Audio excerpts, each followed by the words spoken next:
Hey YouTube, I'm in a French cemetery today and because it's kind of relevant and maybe you can see the mountains in the background.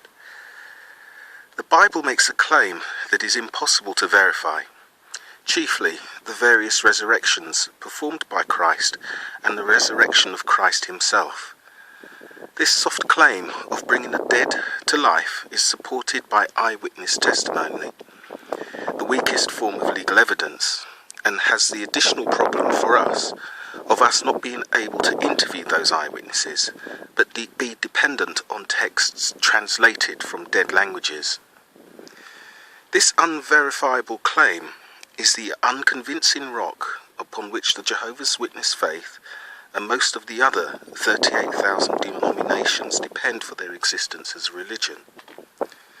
Is it really likely that the laws of nature herself were indeed suspended or corrupted in favour of money-grubbing, politically influential religion? Or is there a simpler explanation? After all, according to Occam's razor, the simplest explanation for a problem is likely to be the solution. So, as I've often said, I look to history. In medieval England, centuries after the death of Christ, with the attendant centuries of improvements in medical knowledge, parts of our small country struggled for grave space. The problem was solved by reusing graves. After approximately 8 years, the bonesmen would dig up older graves and use the bones for simple chemical processes. The bonesmen found that 1 in 25 coffins had scratch marks on the inside. The problem was so common, they resolved to solve it by tying string to the wrists of the supposed dead body, attach that string to a bell, hence the expression, dead ringer. The grave workers would then take turns on the graveyard shift to listen for dead ringers. Later still, identifying the dead remained a serious problem. Our current custom of the death wake comes from the time when people would drink moonshine from lead cups, often resulting in a condition indistinguishable from death. So the family would keep the body on the kitchen table for 48 hours to be sure. The problem was so common, we still use words from those times, even if we've forgotten why we have them.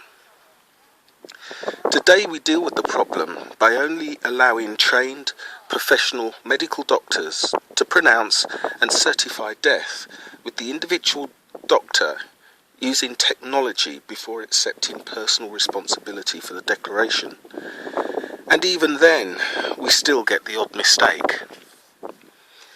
In the Middle East, in the time of Jesus, correctly identifying the dead is further complicated by their custom of burying people before sundown the same day, with no doctors or equipment. You can see where I'm going, can't you? The Bible itself attributes resurrections to others apart from Jesus, and other writings from those times talk of many others that raised the dead. So what are the facts? The facts are that we have an unverifiable claim being made. You can either have faith that the laws of nature were corrupted or indeed suspended, something that has only ever happened before people had the ability to record it or investigate it, and never after we developed that ability.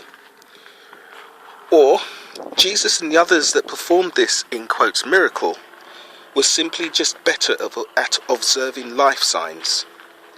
Or someone made it up and wrote it down. I personally would not bet on the laws of nature failing, but I would bet on some form of human error or human mischief. But Jehovah's Witnesses, they make that bet, a bet they would never make in any other area of their lives.